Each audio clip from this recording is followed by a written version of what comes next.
Hello friends, എല്ലാവർക്കും great eagle ടെക്കിൻ്റെ Mallu market profile pre market റിപ്പോർട്ടിലേക്ക് ഏവർക്കും സ്വാഗതം.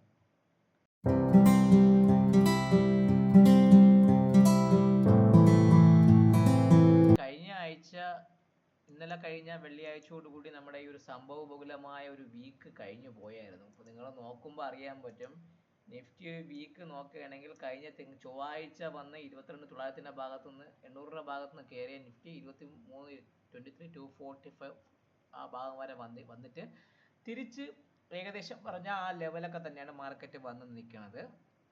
ട്രംപിൻ്റെ ഓരോ ട്വീറ്റും നമ്മുടെ എന്തുവാണ് താരിഫിൻ്റെ വാറും എല്ലാം ഉള്ള കാരണം മാർക്കറ്റ് അങ്ങോട്ട് ഒരു റേഞ്ച് നിൽക്കുന്നു. എന്നാൽ മാർക്കറ്റിൽ കുറച്ച് പോസിറ്റീവ് ന്യൂസ്, നമ്മുടെ ഇൻഫ്ലേഷൻ പോസിറ്റീവ് ആയിരുന്നു, നമുക്ക് വരുന്ന RBIയുടെ ഇൻട്രസ്റ്റ് റേറ്റ് കുറച്ചു, അങ്ങനെ കുറേ പോസിറ്റീവ് ന്യൂസ് നമുക്ക് ഉണ്ടായിട്ട് കൂടി ഈ ട്രംപിൻ്റെ താരിഫിൻ്റെ ആ ഒരു പ്രശ്നം ഉള്ളത്തോളം കാലം മാർക്കറ്റിന് അങ്ങോട്ട് കയറാനും പറ്റുന്നില്ല. എന്നാൽ പോസിറ്റീവ് ന്യൂസ് ഉള്ളതുകൊണ്ട് മാർക്കറ്റ് താഴേക്ക് ഇറങ്ങി വരികയും ചെയ്യുന്നു. ഒരിക്കൽ കൂടി 22,800 എന്ന് പറഞ്ഞ ഈ ഒരു ഏരിയ സ്റ്റിൽ ഒരു സപ്പോർട്ടീവായിട്ട് നിഫ്റ്റിയിൽ ആക്ട് ചെയ്യുന്നുണ്ട്. അത് എത്രത്തോളം ഹോൾഡ് ചെയ്യുമോ ഇല്ലയോ എന്ന് നമുക്ക് മാർക്കറ്റിൽ അറിയാൻ പറ്റുള്ളൂ. അപ്പം അത് ഹോൾഡ് ചെയ്തിട്ടില്ല എങ്കിൽ ഇവഞ്ച്വലി അത് കയറും തോറും ഇവിടുന്ന് അടിച്ചിറങ്ങി ഏകദേശം ഈ ഭാഗം വന്ന് മാർക്കറ്റ് തിരിച്ച് കയറി 23,800 പോയി. അവിടുന്ന് വീണ്ടും തിരിച്ച് കയറി 20 വന്നു, തിരിച്ച് താഴേക്ക് അതേ സർക്കിൾ കംപ്ലീറ്റ് ചെയ്തു.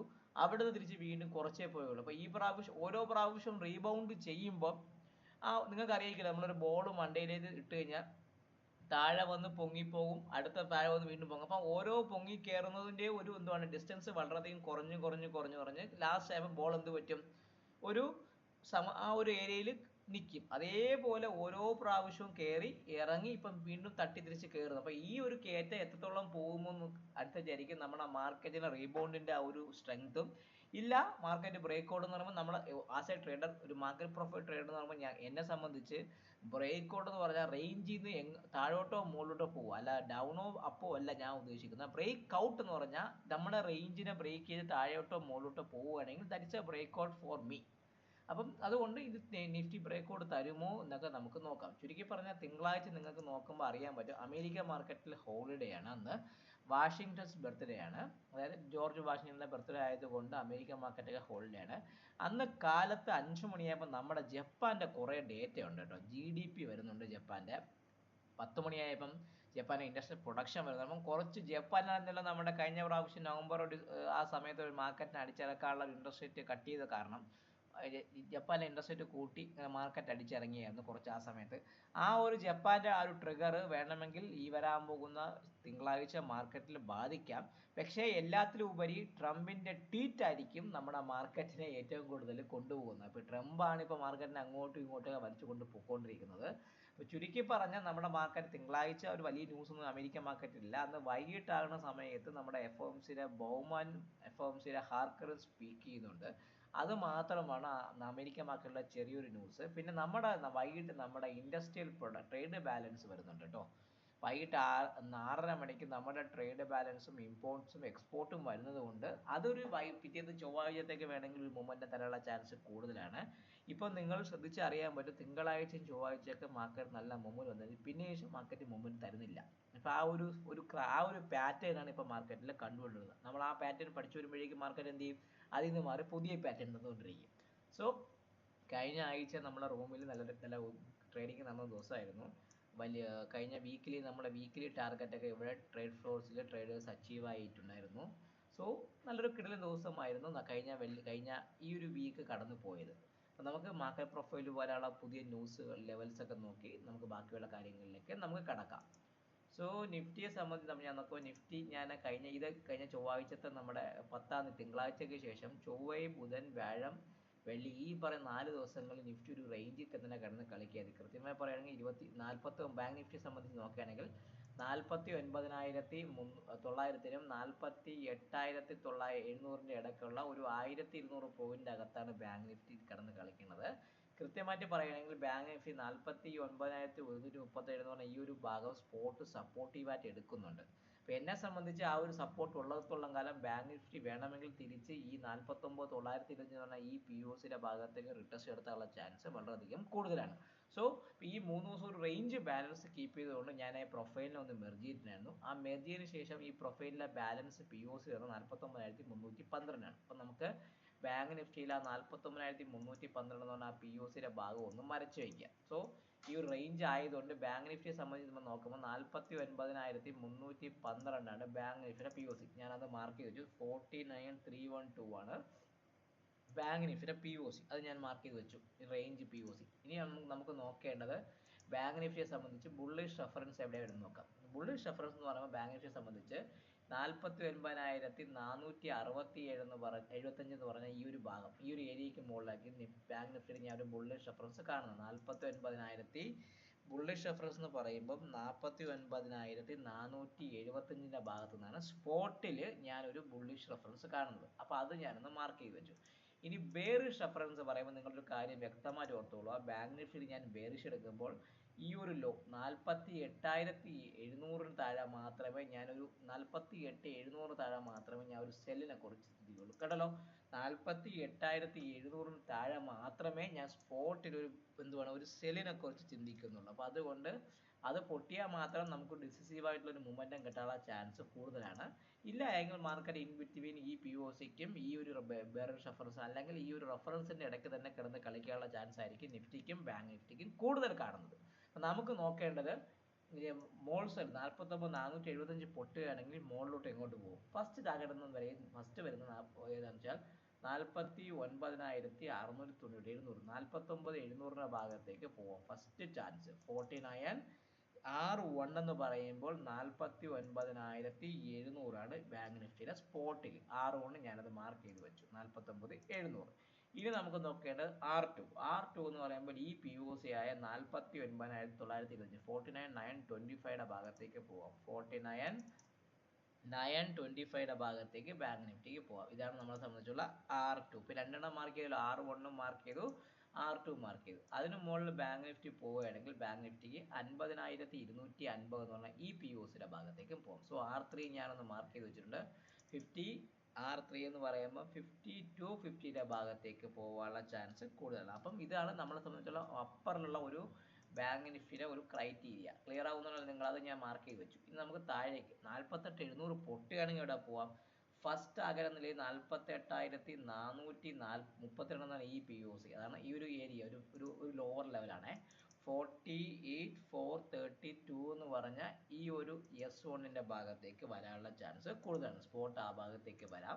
അതായിരിക്കും അത് പൊട്ടിക്കഴിഞ്ഞാൽ അടുത്ത വരുന്ന ഈ POC ആയ 48,072ന്റെ ഭാഗത്തേക്ക്. ഇതിനപ്പുറത്തേക്ക് ഒരു ഡൗൺവേർഡ് മൂവ് ഒന്നും ഞാൻ പ്രതീക്ഷിക്കുന്നില്ല. S2 എന്ന് പറയുമ്പോൾ 48,072ന്റെ ഭാഗത്തേക്കും വരാം. ക്ലിയർ ആയല്ലോ നിങ്ങൾക്ക്? സോ 48,700 പൊട്ടിയാൽ 48,432 48,072ന്റെ ഭാഗത്തേക്കും, 49,475 പൊട്ടുകയാണെങ്കിൽ മുകൾ സൈഡിലോട്ട് 49,700 49,925 അതിന് മുകളിൽ 50,250ന്റെ ഭാഗത്തേക്ക് ബാങ്ക് നിഫ്റ്റി പോകാനുള്ള ചാൻസ് വളരെയധികം കൂടുതലാണ്. ഇനി നമുക്ക് നോക്കേണ്ടത് നിഫ്റ്റി. നിഫ്റ്റി കഴിഞ്ഞ ഒരു റേഞ്ചിന്റെ ഭാഗത്ത് തന്നെ കിടന്ന് കുറേ ദിവസമായിട്ട് നിഫ്റ്റി കിടന്ന് കളിച്ചുകൊണ്ടിരിക്കുകയാണ്. അപ്പോൾ നിങ്ങൾക്ക് നോക്കി അറിയാൻ പറ്റും നിഫ്റ്റിക്ക് അങ്ങനെ ഒരു ബ്രേക്ക് ഔട്ടോ ഒരു ബ്രേക്ക് ഡൗണോ വരാതെ ഇവൻ ആശാൻ ഈ ഒരു 3 ദിവസമായിട്ട് കിടന്ന് കളിക്കുകയാണ്. ഇതാണ് നമ്മുടെ കഴിഞ്ഞ ചൊവ്വാഴ്ചത്തെ ഡൗൺ ഡേ ഒരു ദിവസം. ഞാൻ ഈ POCകൾ ഞാൻ ഈ ഒരു ഏരിയാസ് മൊത്തം ഞാൻ മെർജ് ചെയ്യുന്നു. കാരണം മാർക്കറ്റ് ആ ഒരു റേഞ്ച് തന്നെ കിടന്ന് കളിച്ചതുകൊണ്ട് നമുക്ക് കൂടുതൽ ഈസി ആയിട്ട് ഐഡന്റിഫൈ ചെയ്യാൻ ഈ മെർജ് ചെയ്താൽ മാത്രമേ നടക്കൂ. അപ്പോൾ നിഫ്റ്റിയെ സംബന്ധിച്ച് 23,005 ആണ് നമ്മുടെ സ്പോട്ടിലെ POC. സോ 23,006 എന്ന് പറഞ്ഞൊരു ഭാഗമാണ് നിഫ്റ്റിയിലെ ഏറ്റവും വലിയ ഇമ്പോർട്ടൻ്റ് ആയ ഒരു കാര്യം. ഞാനത് മാർക്ക് ചെയ്യും. 23,006 ആണ് സ്പോട്ടിന്റെ POC. അത് ഈ 3 ദിവസത്തെ റേഞ്ച് POC. അത് റേഞ്ച് എടുത്താൽ മാത്രമേ നമുക്ക് അറിയാൻ പറ്റുള്ളൂ കാര്യം. കാരണം വേറെ ഒന്നും കൊണ്ടല്ല, നമ്മളെ ട്രേഡിന്റെ ഒരു ക്രെഡിബിലിറ്റിയും ട്രേഡിന്റെ ഒരു ആക്യുറസിയും വേണമെങ്കിൽ നമുക്ക് ആ റേഞ്ചിനെ ഐഡന്റിഫൈ ചെയ്യാൻ പഠിക്കണം. എന്നാൽ മാത്രമേ നമുക്ക് റേഞ്ച് ബ്രേക്ക്ഔട്ട്സ് പ്ലേ ചെയ്യാൻ പറ്റുള്ളൂ. സോ 20,003 ആണ് നമ്മളെ ഏറ്റവും വലിയ ഇമ്പോർട്ടൻറ്റ്. നമ്മളെ ബുള്ളിഷ് റെഫറൻസ് പറയുമ്പോൾ 23,186 മുകളിൽ മാത്രമേ നിഫ്റ്റിയിൽ ഞാൻ ഒരു ബുള്ളിഷ് മൂല്യം, അതായത് 23,100ന്റെ ഭാഗം, ഈ ഒരു ഏരിയ 23,113 മുകളിൽ മാത്രമേ ഞാൻ നിഫ്റ്റിയിലെ ഒരു ബുള്ളിഷ് റെഫറൻസ് കാണുന്നുള്ളൂ. എന്താണ്? ഒരു ബുള്ളിഷ് റെഫറൻസ് എന്ന് പറയുമ്പോൾ 23,113 സ്പോട്ടിന് മുകളിൽ മാത്രമേ ഒരു മൊമെന്റം ഞാൻ പ്രതീക്ഷിക്കുന്നുള്ളൂ. അത് നിങ്ങൾ വ്യക്തമായി നിങ്ങൾ മാർക്ക് ചെയ്ത് വെക്കുക. എന്താണ് ഒരു മൊമെന്റം ഒരു പ്രതീക്ഷിക്കണം 23,113 മുകളിൽ മാത്രമേ ഉള്ളൂ. ഇനി നോക്കേണ്ടത് ബെയറിഷ് റെഫറൻസ് ലെവൽ നിഫ്റ്റിയിൽ ഈ 22,775 താഴെ മാത്രമേ ഞാൻ സെൽ എടുക്കുന്നുള്ളൂ. നിങ്ങൾ വ്യക്തമായി ഓർത്തോളുക, ഈ 22,775 താഴെ മാത്രമേ ഞാൻ നിഫ്റ്റിയിൽ ഒരു സെല്ലിനെ കുറിച്ച് ചിന്തിക്കുള്ളൂ. അത് വ്യക്തമായി നിങ്ങളൊന്ന് മാർക്ക് ചെയ്ത് തന്നെ വച്ചേക്കണം. അത് പൊട്ടിയാൽ മാത്രമേ ഒരു സെല്ലിനെ കുറിച്ച് നിങ്ങൾ ചിന്തിക്കാൻ പാടുള്ളൂ. ഇനി നമുക്ക് നോക്കേണ്ട 23,113 പൊട്ടുകയാണെങ്കിൽ എവിടെ പോവാം? ഫസ്റ്റ് ടാർഗറ്റ് 23,192, 23,191, 23,061 എന്ന് പറയുമ്പോൾ 23,190, 23,192 ഭാഗത്തേക്ക് പോയി. ഇതാണ് R1. ചെറിയ അടുപ്പിച്ചടുപ്പിച്ചാണ് നമ്മൾ ടാർഗറ്റ് ഒക്കെ വരുന്നത് മുകളിലോട്ട്. അതിന് മുകളിൽ അടുത്ത വരുന്ന 23,240, 23,240, 50 പോയിന്റ് മുകളിൽ അടുത്ത ടാർഗറ്റ് 23,240 മുകളിലാണ് അടുത്ത R2 വരുന്നത്. R2 അതിന് മുകളിൽ R3 എന്ന് പറയുമ്പോൾ 23,300 ഭാഗം 23,300 എന്ന് പറഞ്ഞാൽ ആ POCയുടെ ഭാഗത്തേക്ക് പോവാം. 23,000 R3 എന്ന് പറയുമ്പോൾ 23,300 ഭാഗത്തേക്ക് പോകാനുള്ള ചാൻസ് നിഫ്റ്റിക്ക് വളരെയധികം കൂടുതലായി. ഇപ്പൊ ക്ലിയർ ആയതല്ലോ. നമുക്ക് 23,113 പൊട്ടുകയാണെങ്കിൽ 23,192, 23,240, 23,300. ഈ 22,775 പൊട്ടുകയാണെങ്കിൽ മാർക്കറ്റ് എവിടെ പോവാം?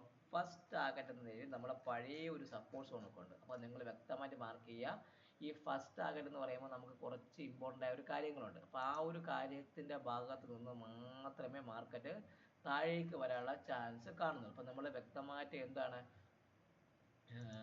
നമ്മളെ കൃത്യമായിട്ടൊരു ലെവൽ മാർക്ക് ചെയ്യുമ്പോൾ ഫസ്റ്റ് ടാർഗറ്റ് നമ്മൾ 23,000 എന്താണ്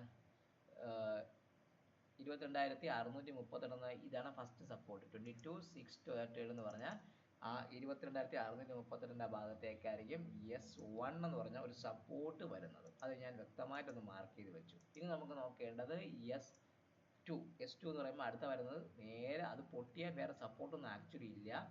എന്നെ സംബന്ധിച്ച് ചെറിയൊരു സപ്പോർട്ടൊക്കെ വരുന്നുണ്ട്. ഞാനത് നമുക്ക് നോക്കാം ഏത് ഭാഗത്തൊക്കെയാണ് ആ സപ്പോർട്ട് വരുന്നത് നമുക്ക് നോക്കിയാൽ മാത്രമേ. കാരണം ഈ പ്രൊഫൈൽ എങ്ങോട്ട് പോകണം നിങ്ങൾക്ക് അറിയിക്കല്ലോ. ജൂൺ 5 ഭാഗത്തേക്കാണ് ഈ പ്രൊഫൈൽ പോകുന്നത്. അപ്പം നമുക്ക് ആ സപ്പോർട്ട് നമ്മൾ നോക്കി വെച്ച് കിട്ടിയിട്ടില്ല എങ്കിൽ നമ്മുടെ ട്രേഡ് ആക്ച്വലി 22,775 താഴെ ഈ 22,230 എന്ന് പറഞ്ഞാൽ ഈ POC ആണ് ടെസ്റ്റ് ചെയ്യേണ്ടത്. പക്ഷേ ഇൻ ബിറ്റ്വീൻ ചെറിയ നമ്മുടെ പഴയ ഏതെങ്കിലും ഇമ്പോർട്ടൻറ്റ് ഡിമാൻഡ് സോണൊക്കെ ഉണ്ടോ എന്നൊക്കെ നോക്കണം. നോക്കാതെ നമ്മൾ എടുത്തിട്ട് ഒരു കാര്യമില്ല. സോ 22,638 താഴെ നമ്മുടെ ജൂൺ 5 അഥവാ നമ്മുടെ ഏതാണ് ഈ ഒരു ഏരിയയിലേക്ക് മാർക്കറ്റ് വരും. അപ്പോൾ അതുകൊണ്ട് ആ ദിവസത്തെ ഏറ്റവും ഇമ്പോർട്ടൻ്റ് കാര്യമായ 22,482 ഭാഗത്തേക്ക് വരാൻ ക്ലിയർ ആണല്ലോ.